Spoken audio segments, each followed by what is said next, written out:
Então, boa tarde a todas e todos. Vocês estão assistindo ao História em Quarentena, a última semana desse projeto que já começou em março, com o confinamento, né? E estamos no final agora deste projeto, através do qual conseguimos fazer muitas entrevistas, muitos debates ao vivo, gravado, com participantes da melhor qualidade, realmente. E esta semana a gente encerra o projeto nessa forma atual para depois partir para outras aventuras. Eu sou a Melanie Tuluat e hoje está comigo o colega historiador Pedro Russo, que vai fazer a entrevista junto comigo. E a gente tem um grande, grande prazer de receber o cartunista e músico brasileiro Renato Arruera. Boa tarde, Arruera. Eu vou logo deixar você se apresentar bem à vontade, porque você vai fazer isso muito melhor do que a gente faria. Boa tarde, Melanie. Boa tarde, Pedro. Eu sou cartunista, sou artista plástico no sentido de que eu trabalho, faço retratos, outras coisas, sou músico, sou saxofonista e cantor, tenho trio de choros, toco na noite carioca e desenho. Comecei desenhando em Belo Horizonte, mas desenho nos principais jornais por aqui do Rio, desenhava quando eles existiam, e já faz 1 ano e meio, quase 2, que eu trabalho apenas nos sites, na imprensa de internet, na mídia de internet, nos sites da chamada blogosfera progressista.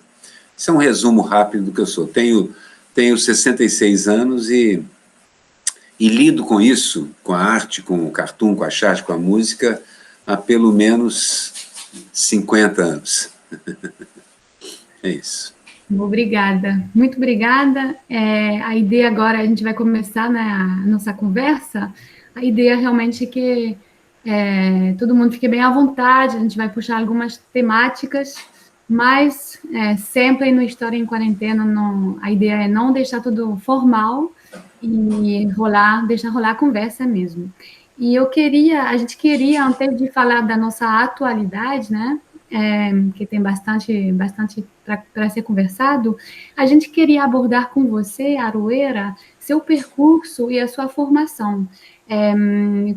Quando você começou a desenhar charges, como se construiu essa sua atuação profissional como cartunista, desenhista? Eu me preparei, na verdade, para fazer ciência. Eu estudei física e comecei com engenharia, que havia aquela coisa, você tem que ter uma profissão liberal, muitas décadas atrás, mas eu rapidamente me interessei pela física e matemática e passei para estudar essas duas coisas. Acabei não me formando por várias coisas, entrei no movimento estudantil e fui praticar no movimento estudantil o desenho, coisa que eu já fazia. Eu, na verdade, comecei a desenhar muito jovem, ilustrando livros didáticos. 11, 12 anos eu comecei a trabalhar. E depois, aos 16, 17, eu publiquei minhas primeiras charges de esportes e depois de política no jornal. Meu pai era jornalista, num jornal onde ele trabalhava. E os livros que eu ilustrei era minha mãe que escrevia, que era pedagoga. Então, de certa forma, nesse empreendimento familiar vinculado à educação, jornalismo e arte, que tanto meu pai pintava, era músico, tocava violão, essas coisas, cresci nesse ambiente e acabei me orientando para isso, embora pensasse mesmo em fazer ciência e ir para a academia. Mas no meio do movimento estudantil, começando a desenhar dali para a imprensa sindical, que estava sendo reconstruída naquele momento no Brasil, as greves no ABC estavam começando, e eu participei de projetos como o Centro de Estudos do Trabalho, que era similar em Minas Gerais ao que a Oboré fazia em São Paulo, onde a Laerte começou a desenhar também. Então, de certa forma, eu segui esse mesmo padrão. Trabalhei com o movimento estudantil, dali para o movimento como linha auxiliar, e dali para ilustrador e linha auxiliar também do movimento de reconstrução da imprensa sindical. Trabalhei em alguns sindicatos em Belo Horizonte, e daí para a grande imprensa de volta. Eu comecei na mídia tradicional, saí dela para estudar ciência, voltei através do movimento estudantil e da imprensa sindical. Nesse momento eu comecei a trabalhar como chargista, e aí, a partir daí, meus embates com o fim do governo Figueiredo, começo da redemocratização, a morte de Tancredo, a partir daí não parei mais. Desde então, aí vim para o Rio e passei a trabalhar no Globo, depois JB, de volta ao Globo, no Jornal O Dia, publiquei em Veja, Isto É, Estado de São Paulo, na maior parte da mídia brasileira tradicional. Esse é um resumo da minha trajetória como cartunista e chargista. Fui processado algumas vezes no decorrer desse trajeto aí, mas sempre como por indivíduos. Os filhos do governador Marcelo Alencar, o governador, e assim por diante. Indivíduos, mesmo que em posição de poder, me processaram. E, recentemente, um processo na Lei de Segurança Nacional, que por conta de uma charge que eu publiquei há pouco tempo atrás. Acho que aí já, bom, resumido é isso. Então, já que você já falou da charge, a charge do crime continuado, né, em que você está sendo processado a partir da Lei de Segurança Nacional, muitos cartunistas eles acabaram por reproduzir, reinterpretar a sua charge, manifestar solidariedade a ela. A gente queria saber como que você interpreta esse movimento, o que ele significa, assim, além de uma manifestação espontânea do apoio a um colega de profissão, o que significa esse movimento, essa solidariedade que se envolveu com esse fato? Essa solidariedade tem até um histórico, porque alguns meses atrás, antes da pandemia, o Bira, o Brum e alguns outros cartunistas, alguns paulistas e de outros lugares do Brasil mesmo, começaram a tentar construir uma revista digital chamada A Pirralha. Chamada A Pirralha por causa da Greta, que foi chamada de pirralha pelos idiotas de sempre, e daí surgiu essa ideia. Esse coletivo foi crescendo, algumas questões internas importantes, como representatividade das mulheres, de moças, a percepção de que há um universo de cartunistas meninas, assim, gigantesco acontecendo hoje em dia, e muitos jovens cartunistas e tal. Então, no final, estabeleceu-se um equilíbrio, tentando ter representatividade, e essa revista começou a produzir e criar trabalhos de muitos chargistas em todo lugar do Brasil, e publicar, assim, preparar um número digital. Ainda não tinha saído. Quando acontece a pandemia, e aí o processo contra mim, contra a charge, crime continuado. Aí o Duque, um cartunista de Belo Horizonte, teve essa ideia, vamos fazer a charge da Aroeira, cada um faz a charge da Aroeira, e vai chamar a charge continuada. Imediatamente o pessoal do coletivo comprou a ideia e passou a divulgar, deram um trato final na ideia, uma forma final, e publicaram com um site, com um perfil do Instagram sobre isso, onde são centenas, e ainda vejo chegar. Então, essa ação foi fruto de uma gigantesca solidariedade, de uma fonte de criatividade impressionante e da organização, porque cartunistas, já com militância no movimento sindical, na esquerda, no humanismo, buscaram se organizar e ter uma forma de produzir de maneira independente dos donos, dos censores, dos patrões. Quando a situação se agrava e se tensiona mais e mais, essa revista era fruto da ideia de combater esse tipo de fascistização da sociedade, com a liberdade de imprensa, etc, etc. Quando surge a pandemia, quando surge esse evento, estávamos, os cartunistas, preparados. Eu era só o cartunista que passei na rua na hora que esses idiotas passaram e me atropelaram. Era uma charge, mas poderia ter sido qualquer um dos outros cartunistas que estão em ação, porque muitos usam o símbolo da suástica para classificar esse governo. Muitos são muito agressivos, muitos são muito críticos. Então eu passei na hora, eles me atropelaram, mas a reação foi coletiva. Não foi só a mim, foi a própria ideia de se tentar impedir uma piada usando a Lei de Segurança Nacional, a coisa mais estúpida e anacrônica que podia acontecer. Então, genial a resposta, porque é coletiva.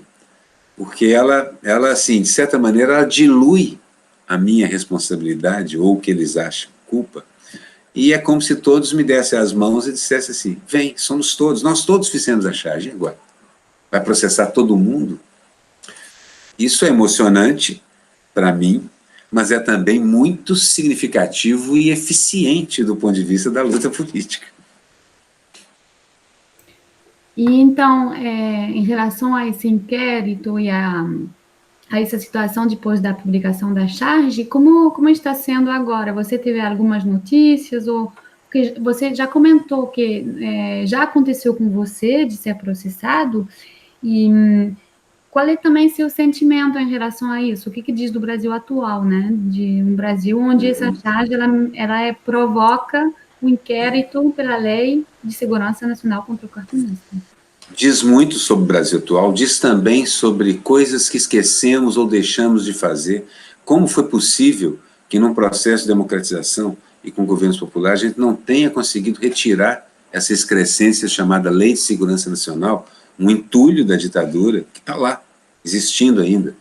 Isso é uma coisa. Sobre o Brasil atual, desde que o golpe aconteceu, eu vou chamar de golpe porque eu acredito que tenha sido um golpe, desde que o golpe aconteceu, a gente vê todo o tecido social brasileiro se esgarçando, todas as instituições começando a se contaminar e se deteriorar com a entrega da ordem jurídica, tudo para as favas. Na verdade, as pessoas agora interpretam a Constituição. Eu fiz uma charge uma vez que era assim, um mundo era o dinossauro Bolsonaro, né?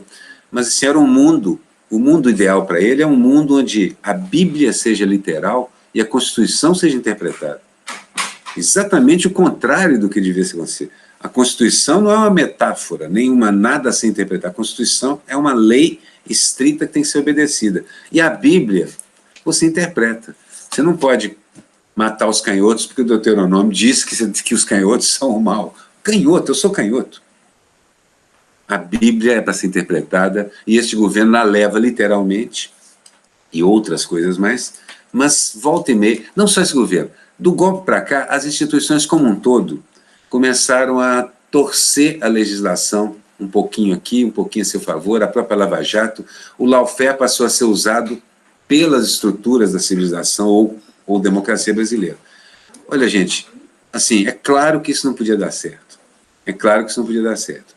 E o que a gente tem, assim, ninguém respeita porcaria nenhuma. Você não tem a Constituição é maleável, a legislação é usada de uma forma para alguns, para um grupo social, e de uma forma para outros. Vamos ser realistas. Supremo, Legislativo e Executivo são instituições de classe média branca no Brasil. Classe média alta e branca. Todos os seus membros vêm daí. O Congresso, eu vi uma matéria outro dia dizendo que 70 e tantos % dos membros são empresários. Isso é absurdo. Não temos 70 e poucos % de brasileiros empresários. É o contrário, você é trabalhador. Então, são instituições sem representação da sociedade brasileira. Então, elas nunca foram realmente funcionais. A gente até vê o Supremo reagindo agora, mas a gente sabe que a história do Supremo também não é lá essas coisas. Essas instituições não são a favor de liberdade de expressão, não são a favor da população negra brasileira, não são a favor da mulher, não são a favor de gays ou coisa. Volta e meia até assumem algumas bandeiras ou dão pareceres e legislam sobre isso no final das contas, mas é mais para ficar bem com algum setor, porque na essência é muito difícil arrancar desse pessoal. Então eu olho tudo isso, eu olho e falo assim, esse é o Brasil que a gente tem, piorado, e é claro que eu fico mais nervoso com a minha situação, porque não era para um processo desse prosperar. Vou voltar diretamente nele, não era para um processo desse prosperar, mas eu não tenho certeza. Eu me lembro do Zé Dirceu, direção do PT, dizendo antes, se não, eu tenho certeza que eu serei inocentado, porque não existem provas, eu sou advogado, eu sei do que eu estou falando. E aí você vê uma juíza do Supremo dizer, eu não tenho provas, mas... E aí vem, ela cita uma sentença que provavelmente foi escrita pelo assistente dela, que na época era o Moro. Vai dizer, eu não tenho provas, mas a literatura me permite condenar. Não permitia não, era uma distorção, pelo que todos meus amigos da área falaram. Então, quando é que esse pessoal funcionou realmente ao nosso lado? Não tem, eu tenho medo pessoal. Porque pode ser que esse processo vá para frente e eu, que apenas fiz uma piada séria, crítica, mas uma piada tem sentido. Mas dá medo. Eu achei bastante interessante quando você falou que você foi o chargista que foi atropelado, né, por esse governo, que poderia ter sido outro, mas eu paro para pensar que a sua charge atingiu esse governo, a figura do Bolsonaro, de uma maneira especial. Não sei se necessariamente pelo fato dele ser representado como nazista, pelo fato da questão de estar falando sobre a própria pandemia e sobre a declaração dele, né, sobre isso. Então, o que eu acho que é bastante interessante é que incomodou. E isso faz com que a gente pare para pensar em como atingir esse próprio governo, né? Então, um pouco nessa esteira do que é esse governo Bolsonaro, em que sentido essa chegada dele ao poder afetou esse trabalho dos cartunistas, né? Acho que a gente pode falar de censura, ou é uma pressão, ou a gente está caminhando para um processo de censura, porque a gente não existe censura no Brasil hoje, né? A gente não tem uma instituição para fazer a censura. Então, o que você acha qual é o sentido disso, né? Dessa chegada do Bolsonaro e disso que está acontecendo com os chargistas? A censura hoje é uma versão digital das brigadas da SA que saíam com porretes para bater em judeus, quebrar lojas deles e tal. A censura hoje é feita na rede. Dessa maneira, você bota aquele exército de robôs para atacar e bater e detonar e xingar e é muito desagradável, é incômodo. Muitas vezes aparecem ameaças físicas. Eu hoje estou que nem no meme. Eu publico a charge nas minhas redes e saio correndo. Não fico para ver a violência verbal que algumas vezes pode acontecer. Mas eu tenho estado razoavelmente livre disso. Mas sei de figuras públicas que são alvos preferenciais. Jean Willis, por exemplo, e outros. É gente que é perseguida e atacada regularmente por figuras de grandes dimensões. Eu falo assim, pelo gabinete do ódio, pelo Trump em pessoa, o POTUS himself, a Greta é uma pessoa assim. Esses caras fazem um bullying digital. Então, de certa maneira, a censura não existe como instrumento de Estado, mas os entulhos autoritários que permitem exercer a pressão que acaba censurando existem ainda, feito a Lei de Segurança Nacional. E existe essa leniência das redes em permitir o bullying digital, que inclusive leva a coisas ruins, traz o pior de todo mundo, porque até trouxe, do ponto de vista do nosso lado, trouxe o que eles chamam como é que chama isso?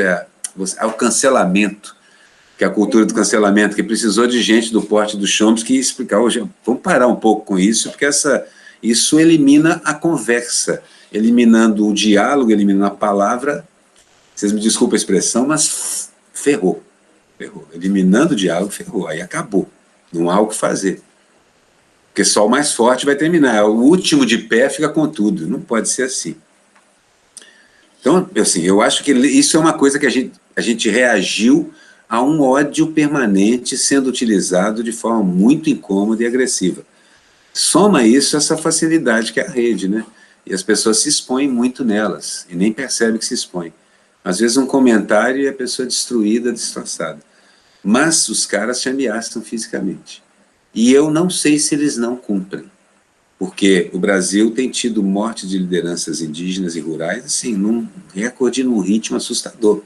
Jornalistas estão sendo mortos no Brasil. O Brasil subiu várias posições no ranking de países perigosos para jornalistas. E isso não era assim. A verdade é que nos governos populares, e mesmo nos governos neoliberais da primeira fase, você não tinha uma ameaça à sua liberdade de expressão.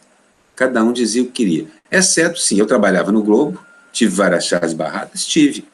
Mas a gente aprende os truques, cansei de levar uma charge cabeluda demais para o meu editor, ele olhar e botar a mão na cabeça e falar, não posso publicar isso. Aí eu voltava lá e aí trazia a charge que eu já tinha pensado que eu ia publicar, que eu queria mesmo.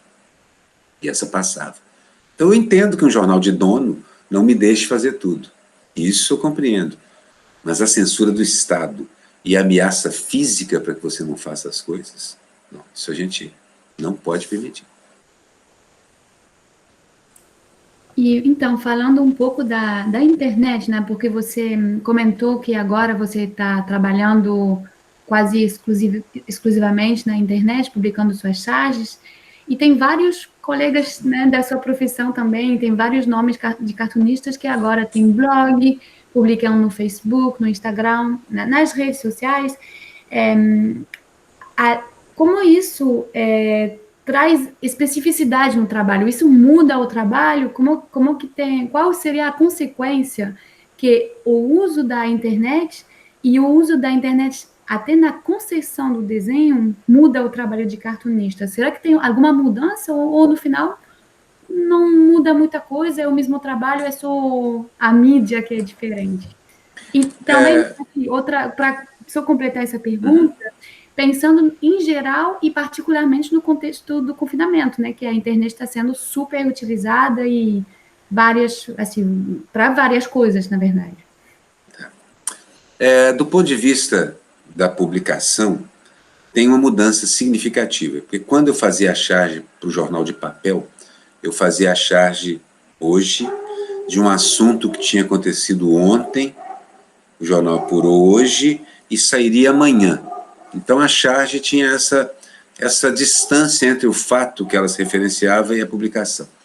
Então a gente fazia a charge pensando no dia seguinte.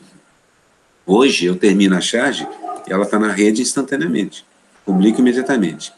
A outra parte muito diferente é que eu recebia cartas de leitores, uma ou outra, depois um e-mail ou outro.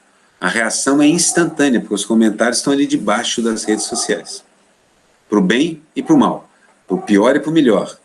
Tem esse tipo de liberdade que a rede permitiu, que eu acho que é uma questão mais de apaziguar e civilizar o ambiente.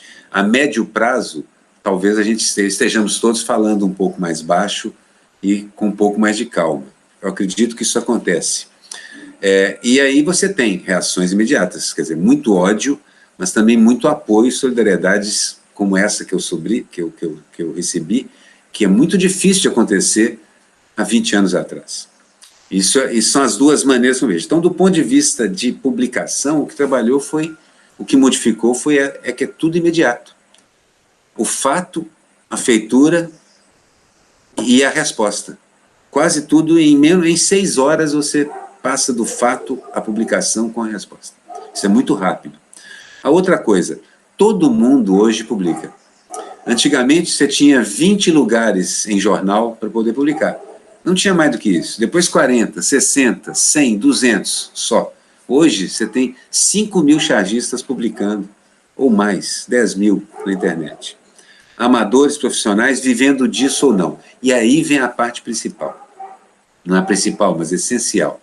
Como viver disso? Porque eu não tenho mais salário, eu não tenho mais emprego. Eu vivo de crowdfunding, eu vivo da colaboração do meu leitor imediato. Eu vivo do que eu consegui vender para o meu leitor, para a minha subsistência. Um desenho, um original, uma caricatura dele, um retrato, uma cópia de um cartoon assinada, talvez numerada, mas ainda é uma coisa muito difícil. Então a maior parte de nós está vivendo do que tinha, se é que tinha alguma economia, ou de um outro trabalho. E aí me lembra aqueles períodos heróicos da música, também do desenho, onde o artista tinha que ter um day job, tinha que ter um trabalho diurno para poder pagar suas contas, porque a sua arte não estava dando para segurar o arroz e feijão. Então essa é a primeira parte da pergunta. Por outro lado, vem a internet como um todo, assim, olha, é a coisa mais democrática que nos aconteceu, e eu acho que esse caos, ela só não é democrática mesmo porque as redes têm donos, e deveria ser tudo software livre, sem centralização. Mas acredito que isso possa ser conquistado porque não há nada que um garoto bem pago no Vale do Silício possa fazer que um garoto mal pago, inteligente, em algum lugar da Índia, ou da França ou da Rússia possa fazer também. Essa é a vantagem, é que a internet é barata, porque computador, gente, é uma coisa barata, perto do que de qualquer outra ferramenta de produção que exista no mundo hoje. Tanto é que já existe o meme, que é a charge instantânea automática que todo mundo pode fazer, e faz. E não assina, é anônimo por excelência. E eu sou um fã do meme. Eu acho que o meme é uma expressão genuína da crítica, é uma expressão genuína da criatividade, Usa o desenho, ou a imagem, ou a foto, ou a pintura de outra pessoa? Usa. Usa a citação errada, certa, mal citada de alguém? Usa. Mas é o exercício de crítica com humor. A charge, finalmente, é uma coisa que todo mundo pode fazer. Então, é uma questão mais de civilizar e da gente, do lado humanista do mundo, que eu acho que a maioria gigantesca, está aprendendo a usar a rede a nosso favor agora. Estamos começando a entender esse treco. Ou esse trem, como a gente diz lá em Minas Gerais. Estamos começando a entender esse trem. E eu acho que a gente está até respondendo bem. Mesmo com as pancadas, como, por exemplo, o fim do site do Conversa Fiada, ou o fim do site do Moraes também, do Nocaute. São pancadas? Sim, são. Mas, assim, por outro lado, os outros sites têm crescido. Alguns são um pouco exagerados de um lado, outros não. Mas, no geral, a imprensa, a mídia como um todo, passou a ser exercida por jornalistas de responsabilidade, alguns realmente muito bons. Acho que os melhores textos jornalísticos e os melhores desenhos cartunistas, boa parte estão fora da grande mídia. Mas também a mídia passou a ser praticada por historiadores, por cientistas sociais, por antropólogos, pelo novo tipo de jornalismo não registrado ainda, que é o youtuber, e alguns deles assumindo posições muito corajosas para o papel que eles ocupam. Então, vamos dizer o seguinte, sou confiante na capacidade de recuperação da civilização frente a esse grande baque e pancada que a gente levou.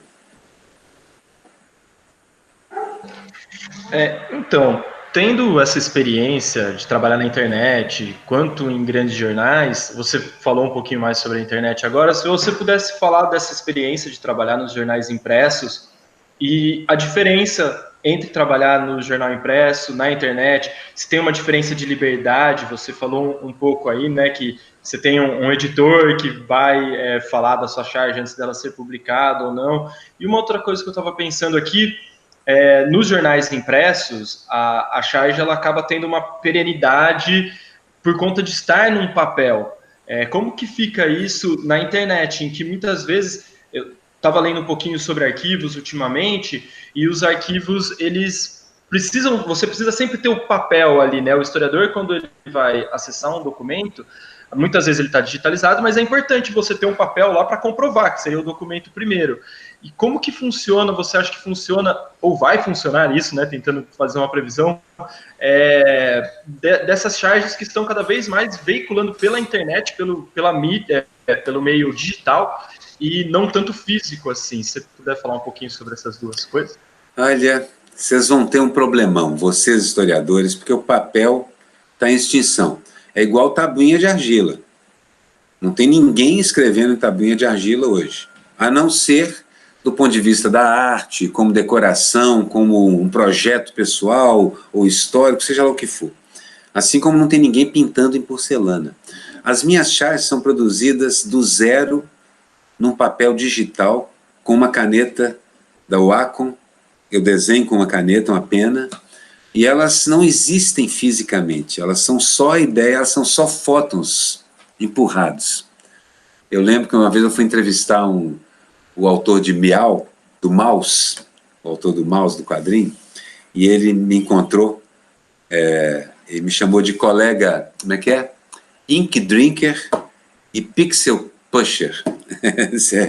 Um empurrador de pixels e um bebedor de tinta. Sim, hoje em dia eu não bebo mais tinta, eu já não trabalho mais com desenho. Pinto a óleo de vez em quando, pelo prazer, e até brinco de fazer brincadeiras com grafite, mas assim, meu trabalho profissional é totalmente digital. Então, bom, documentação. Do ponto de vista de alguém que estudou física, eu te garanto que o trabalho digital e o papel significam a mesma coisa diante de um cosmos que realmente caminha para um estado de entropia nula, de empatar a entropia, de não ter mais mudança, diferença de temperatura. Então, é claro que é preciso tomar cuidados extras, mas boa parte da história do futuro vai ter que ser feita. Vocês sabem que a Sony e outras grandes gravadoras têm bunkers, onde você tem aparelhos capazes de reproduzir qualquer tipo de mídia produzida nos últimos 300 anos, inclusive caixinhas de música, leitores de perfuração digital, tudo, pianolas, o escambau. Por quê? Justamente pela percepção de que essa mudança permanente de mídia exige que você tenha o leitor dessa mídia.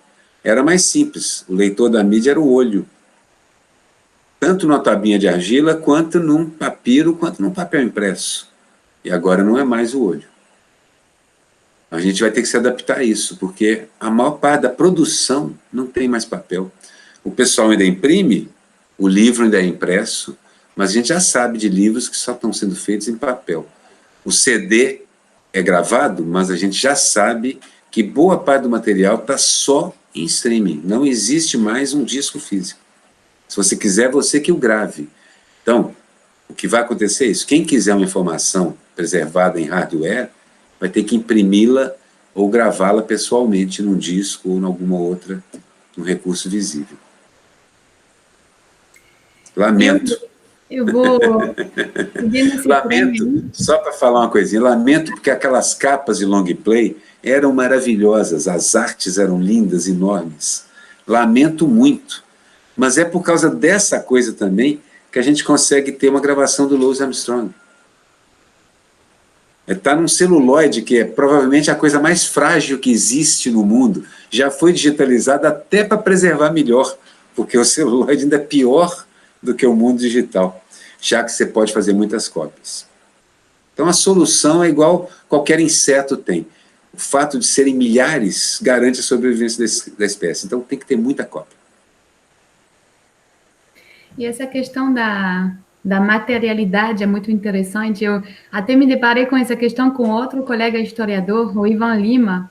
A gente trabalha junto, ele é mais historiador do quadrinho, eu trabalhei com o Charge, humor gráfico na ditadura brasileira, e a gente começou juntos um projeto de pesquisar meme. Mas é muito complicado, mesmo na questão da autoria, porque quem você vai citar? Quando é historiador tem que citar as fontes, e aí não tem... É uma autoria coletiva, não é que é de ninguém, mas é impossível saber de quem é. Quem que não é assinado. E não é assinado, e inclusive o que cria o meme é a reprodução. Então é um processo de criação coletiva que é muito interessante. Mas então, já que você falou sobre isso, eu também acho sensacional. O uso dos memes, para mim, foi uma das distrações do confinamento, né? Eu comecei a criar um acervo, pensando que eu queria trabalhar com meme depois, né? Só que, bom, ainda não comecei.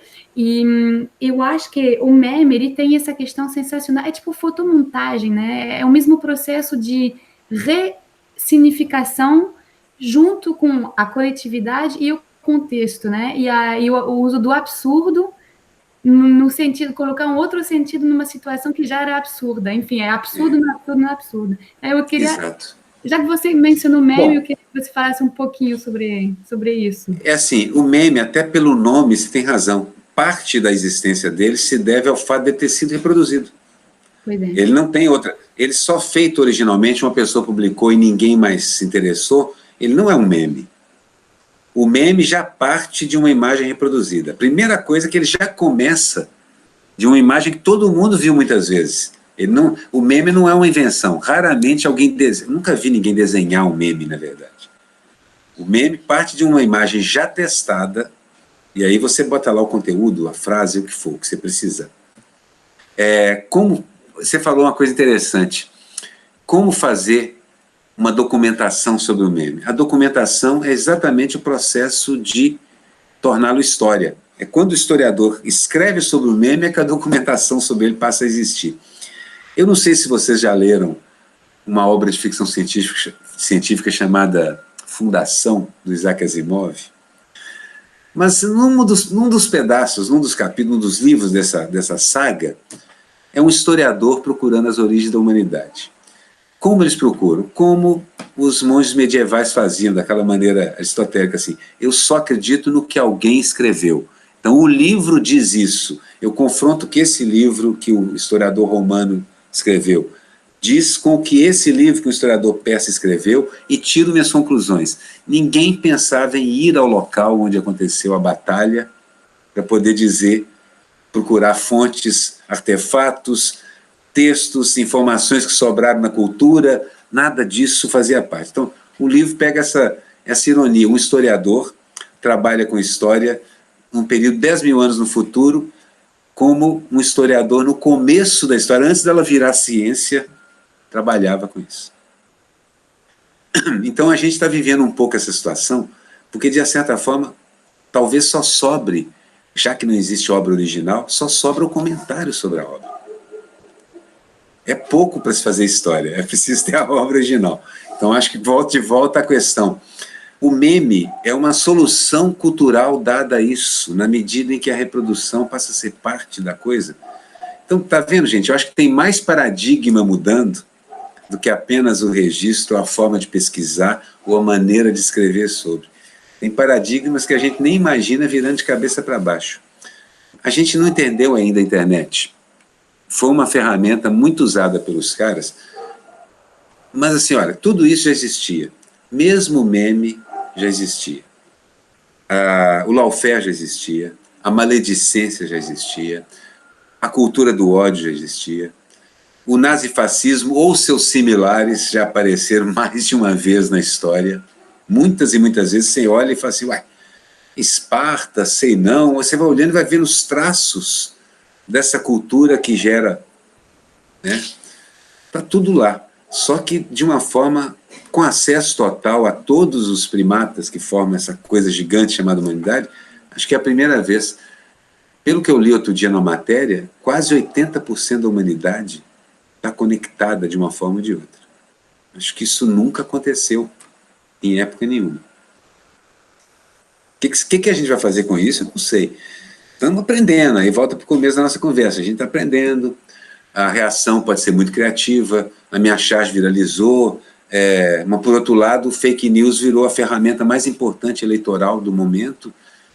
A gente ainda está no turbilhão, ainda está assim, quando leva um caldo na onda, nós nem vimos ainda a cor da praia, já estou vendo a areia misturada com água.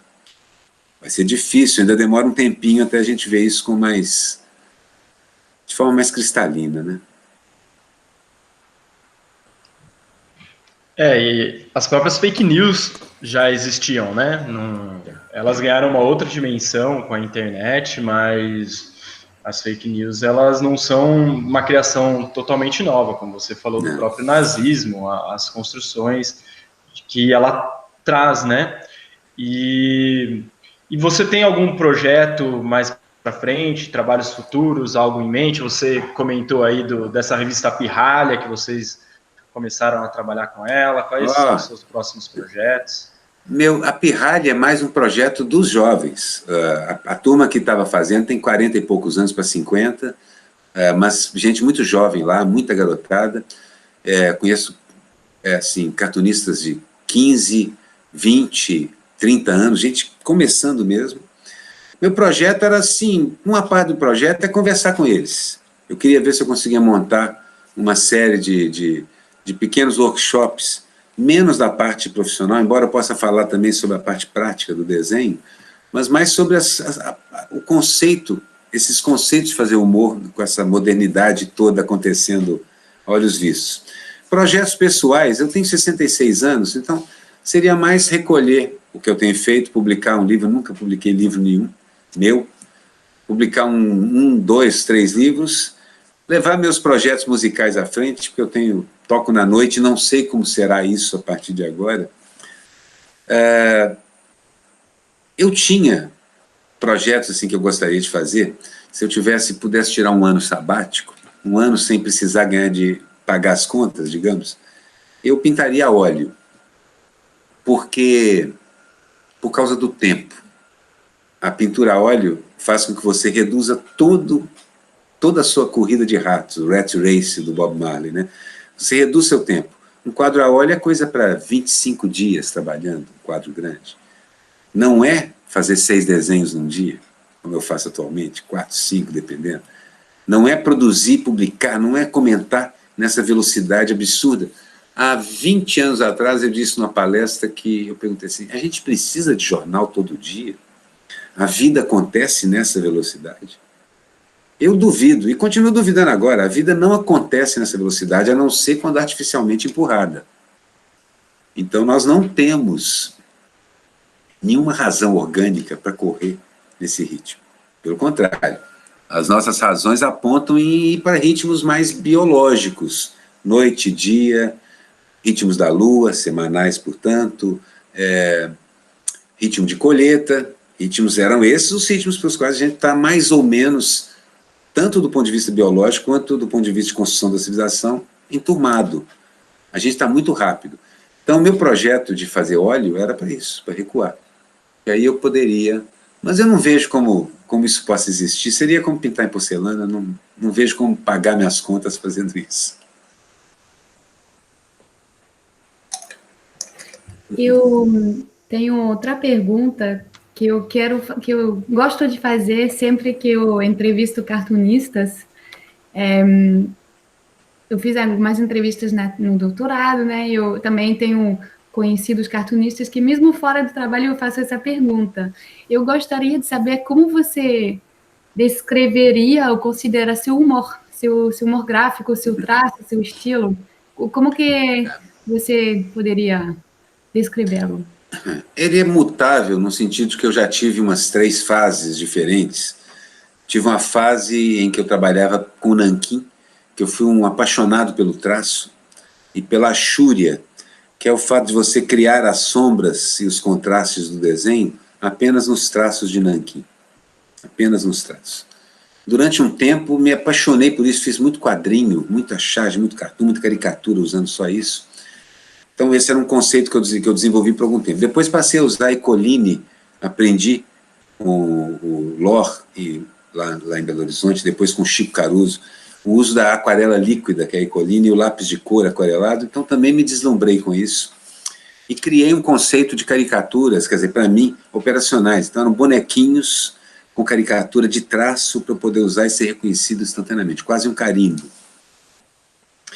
Mais tarde, comecei a trabalhar uma coisa que sempre eu gostei muito, que eram os gênios da pintura. Eu sempre fui um fã da arte pictórica clássica. Inclusive, assim, dos meus 10 pintores favoritos, 6 estão na Renascença, 6, 7 estão na Renascença, pelo menos. Então, aquilo me impressionava demais, me cativava muito. E eu passei a pintar, tanto no óleo quanto digitalmente, e gostei disso, então passei a produzir minha pintura, mas sem traço, agora sem traço e usando a massa.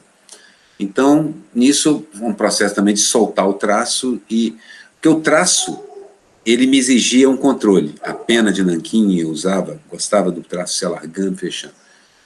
A pintura, a pincelada, exige o processo inverso, você soltar mais a mão, deixá-la mais solta um pouco. Então, sim, eu diria que eu passei um pouco pela história da arte, digamos assim, brincando. Passei na história da minha vida, se confunde um pouquinho com isso, né? E agora também, assim, depois de ter passado por essa fase muito mais pictórica, hoje eu faço muitos retratos com essa técnica, eu solto um pouco mais o desenho, para como se eu chegasse no impressionismo, na arte mais moderna, mais contemporânea. E até mesmo uma instalação ou outra, eu vejo alguns colegas partindo para as instalações, para charge que é um objeto. Nesse processo da charge continuada, eu vi 2 ou 3 objetos usando a minha charge, feitos por artistas, objetos. Escultura é objeto. Então, é isso. Assim, eu me vejo hoje como um cartunista mais da pincelada do que do traço. E eu não tenho um personagem Juca-Pato, eu não tenho um personagem comum normal. Eu só uso as caricaturas porque eu não tenho uma pessoa normal.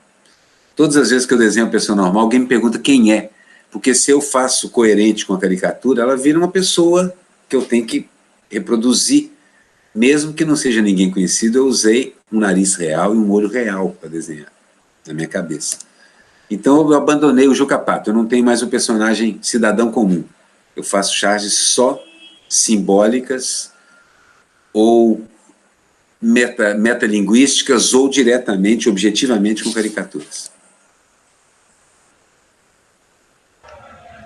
Uma outra pergunta também, estava pensando, se você pudesse falar um pouquinho das suas influências, dos artistas que te influenciaram a fazer as charges, a trabalhar com isso. Isso acontece em 2 vertentes diferentes, uma diretamente pelo desenho e a outra pela charge.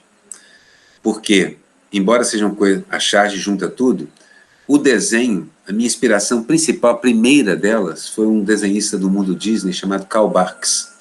É o inventor do maior símbolo do capitalismo que existe, que é o Tio Patinhas. Inventor também dos escoteiros mirins, com um desenho excepcional e, na verdade, assim, uma ponta de lança, um usuário do imperialismo americano, porque ele construiu centenas de histórias impressionantemente boas, maravilhosamente roteirizadas e desenhadas, com o Tio Patinhas sendo um empresário capitalista na África do Sul, na Austrália, na América do Sul, transportando bananas, fazendo minas na África, fazendo tudo aquilo de predatório que o capitalismo fez. Mas era um dos maiores desenhistas e roteiristas que eu já vi. Então aquilo me influenciou muito na origem do meu desenho. A partir daí eu descobri Luluzinha, pela ordem, Charlie Brown, o Charlie Schultz, a Luluzinha da Marge, uma mulher cartunista nos anos 40 e 50, e 3 desenhistas homens depois, mas ela produziu uma das mais belas, a das mais belas concepções de desenho foi dela mesma. A Marge, o Charlie Schultz, com o Charlie Brown, a Mafalda e o Calvin. Nessa vertente do quadrinho, eu fiz muito quadrinho, porque eram essa coisa do personagem infantil, que na verdade discute a nossa vida, o universo como um todo, é genial, e a capacidade de síntese desses 4, 5 desenhistas são maravilhosos. Os alternativos, Robert Crumb e outros, todos me influenciaram muito. Mas aí eu descobri Levine, Mulatier, Chico Caruso, os caricaturistas, e passei até aquilo como um objetivo, uma maluquice. Então, assim, meus primeiros influenciadores foram cartunistas, foram de quadrinho clássico, comercial. Depois, os cartunistas críticos do quadrinho existencial. Mais tarde, eu descobri o quadrinho do Nilson, que é um cartunista de Belo Horizonte, que é belíssimo e já trazia política. Foi uma espécie de última no quadrinho a me impressionar muito. Assim, por um bom tempo da vida, eu também perseguia muito aquela elegância de traço. Mas, mais tarde, eu acabei fazendo disso tudo uma fusão do meu trabalho. Mas veja só, eu só descobri a charge como ferramenta política depois do meu trabalho na imprensa sindical. Até então, a charge, para mim, era uma coisa que fazia uma piada com alguma bobagem que um político tinha feito. As poucas experiências minhas, muito jovens, é nesse sentido. Eu comecei como cartunista, porque da Mafalda eu passei para o Quino. O Quino como cartunista é até maior do que o Quino quadrinista. É muito maior. Mas, assim, o cartoon também, meu desejo original era falar de mim. Era o desejo do capital. Eu, sentado em mim. Depois das experiências coletivas, isso foi desaparecendo, minguando, ou perdendo um pouco a graça. E a ideia de criticar o poder passou a ser muito importante. Muito importante. Critiquei a esquerda também, fiz charges muito virulentas contra o poder. E admito para vocês que quando eu fazia charges contra os governos populares, aquilo me incomodava. E quando eu faço charges contra os fascistas, aquilo me alivia. É diferente, é diferente. Mas cumpri minha função de chargista, até mesmo sendo a voz crítica, mas aí eu penso que eu fiz com um certo amor à humanidade. Sim, eu prefiro gostar das pessoas do que não gostar. Então não sou o tipo de humorista que odeia todo mundo. Não sou. O humor para mim é mais uma coisa do amor mesmo. Falar que eu seja crítico. Mas também aprendi nesses anos todos, e eu não aprendi sozinho, a não bater apenas porque é engraçado. A primeira vez que eu levei um quinal foi um jovem do movimento negro, há 30 anos, mais do que 30 anos atrás, que falou, ó, é bacana você fazer uma charge com um menino de rua, crítica, mas esse menino é negro.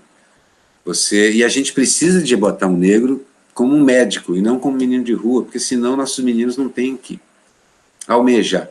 Eu não gostei, mas comecei a aceitar ali, e depois eu entendi. Mulheres já me criticaram por charges machistas, gays já me criticaram por humor homofóbico, negros e índios já me criticaram por charges racistas, sem que eu percebesse o que eu estava fazendo. Então, quando você para e junta tudo isso em 30 anos, eu olho para trás e falo, caraca, aprendi de verdade. Porque hoje, meus critérios são o do Paulo Freire. Eu não bato em quem está apanhando. A ideologia é uma droga, uma bitch, mas a sua inclui ou exclui? A minha não exclui. A minha, assim, eu não quero bater em quem está apanhando. Eu não quero ser o oprimido que virou opressor porque conseguiu escapar do desastre da opressão. Então, tomo muito cuidado com isso quando faço a charge.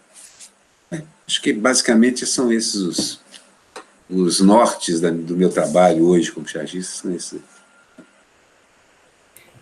É muito interessante essa questão, porque aí a gente consegue resolver, pelo menos por parte, a famosa questão de será que a gente pode rir de tudo? E se a gente diz que não, aí começa a censura, etc. Na verdade, é muito mais complexo e é por aí que, né? Claro que pode rir de tudo, mas você está rindo de quem? E de qual lugar você está rindo, né? Você falou complexo. Na verdade, eu esqueci de dizer uma coisa fundamental que eu aprendi nesses anos fazendo charge. Não dá para simplificar o tempo todo. A simplificação, ela costuma ser injusta, ela, sem perceber, ela embarca na onda cultural, quer dizer, naquilo que é o racismo estrutural, homofobia estrutural, sexismo estrutural, que a gente nem nota que existe. A gente, quando simplifica, quando utiliza simbologias muito usadas, a gente corre o risco real de ser injusto. Na verdade, a charge precisa abandonar um pouco a ideia de humor instantâneo, paf, e ri, leva um tapa e ri, para com isso e faz um humor mais cerebral. Vamos sair assim, embora... E olha, Chaplin, todo mundo acha que é pastelão, não é. É um humor extremamente complexo, justamente porque ele usa o estereótipo para buscar amor à humanidade, é o contrário. Então começa com uma torta na cara e termina com você chorando porque aquela pessoa levou uma torta na cara. Entendendo? Esse tipo de humor é complexo e tem que ser. Não dá para simplificar quando você vai fazer a crítica. Não dá para simplificar quando você vai fazer a crítica.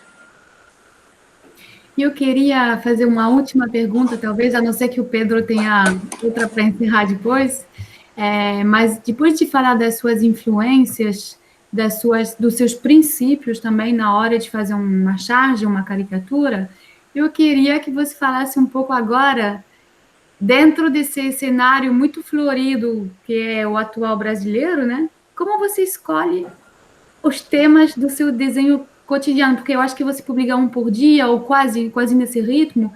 Como se faz esse processo de escolha Olha, eu, assim, nessa altura do campeonato, já tendo desenhado por quase 50 anos fazendo charge, eu diria o seguinte, eu praticamente usei todas as ideias que eu acho que podem existir, assim, porque tem muito comum pessoas fazerem a mesma charge, porque a gente tem um repertório.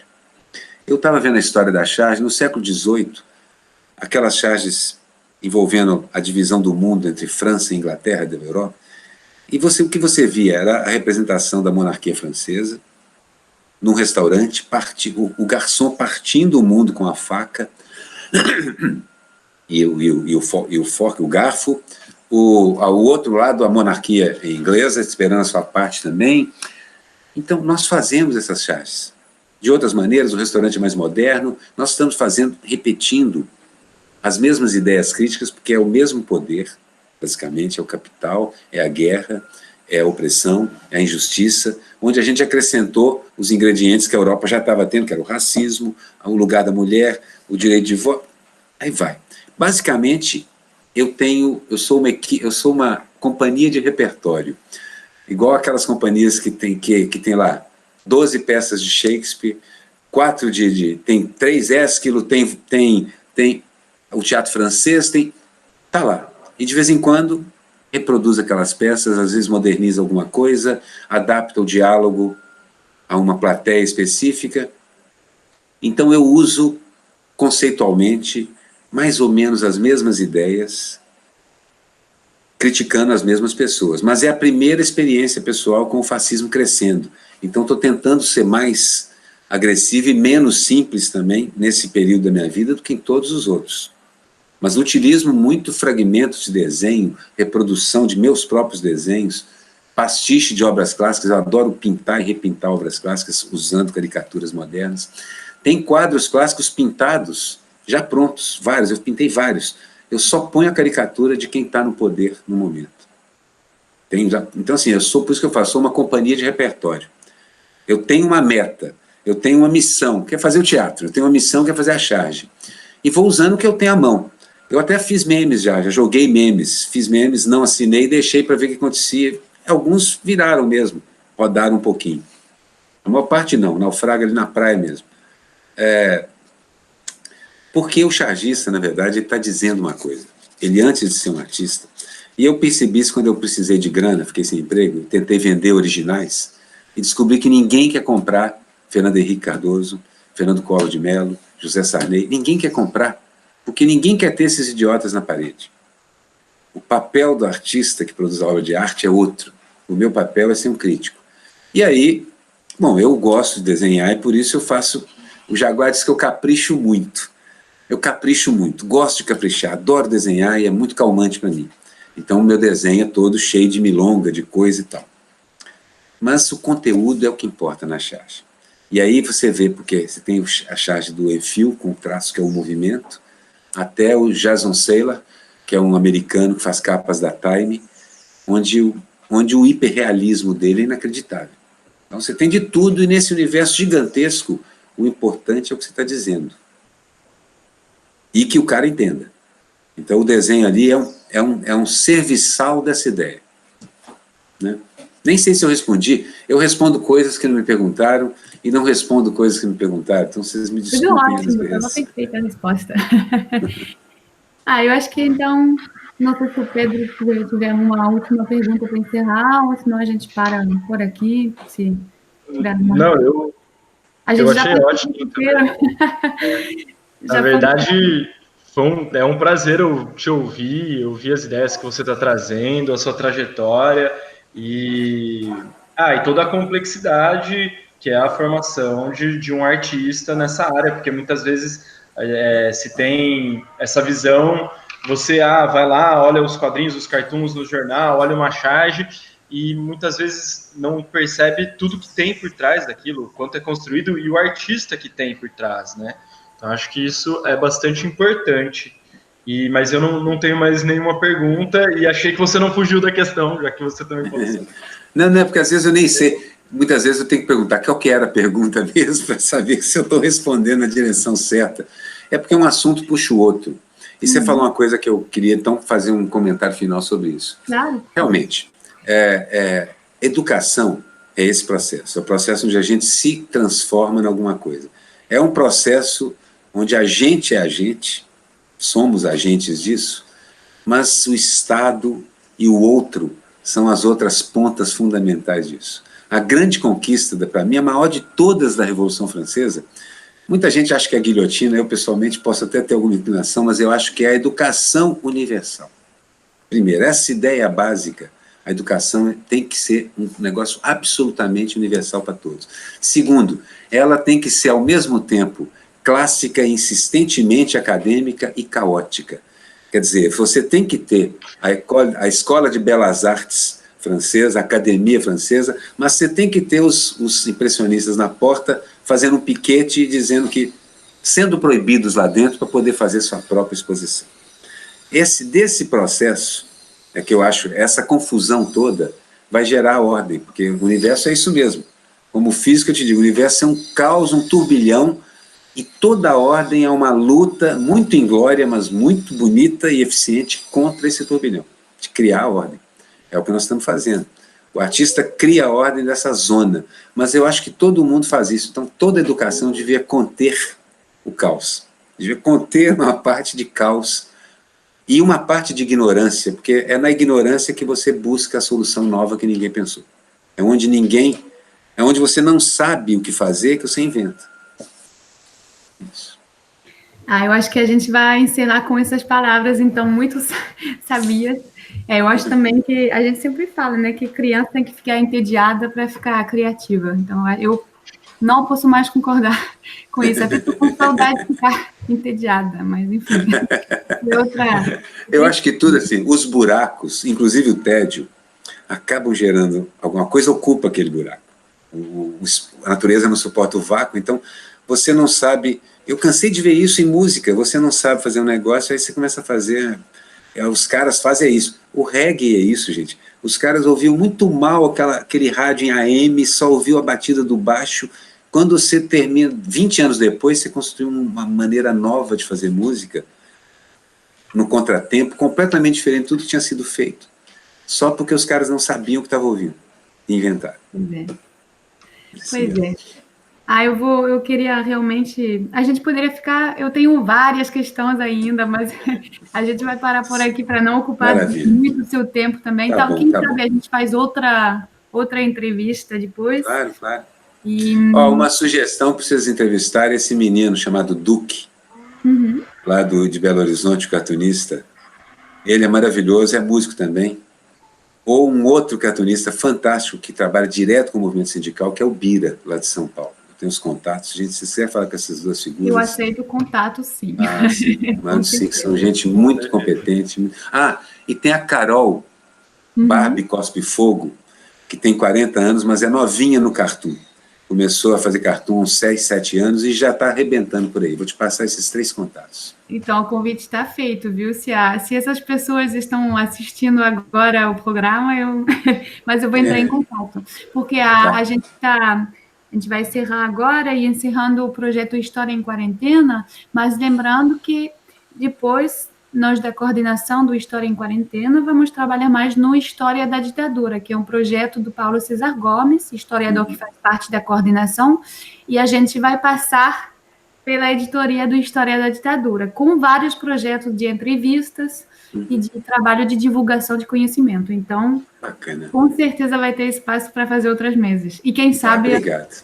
Em presença, em carne e osso. Poxa, seria tão bom, não aguento mais vontade de tocar. Tocar com os amigos, tocar chorinho. Vocês adoram choro aí na França. Eu conheço muito 2 moças daí que vêm aqui no Brasil direto fazer chorinho. Eu sou mais de samba de roda, eu vou conversar, mas eu gosto É muito bom também. Gente, obrigado. Foi uma delícia conversar com vocês. Bacana. A gente agradece muito mesmo sua presença, o tempo, né, a dedicação. Realmente foi um grande, grande prazer entrevistar você. E agradeço o Pedro também, colega, que aceitou o convite para entrevistar junto. Obrigada. Você mora onde em Niterói, Pedro? Eu moro em Piratininga, na região centro. Eu morei ali em Caraí, mas ia na praia e ia em Piratininga. Sim, aqui com certeza é bem melhor. Vou só encerrar a gravação aqui. Falou, gente. Um abraço.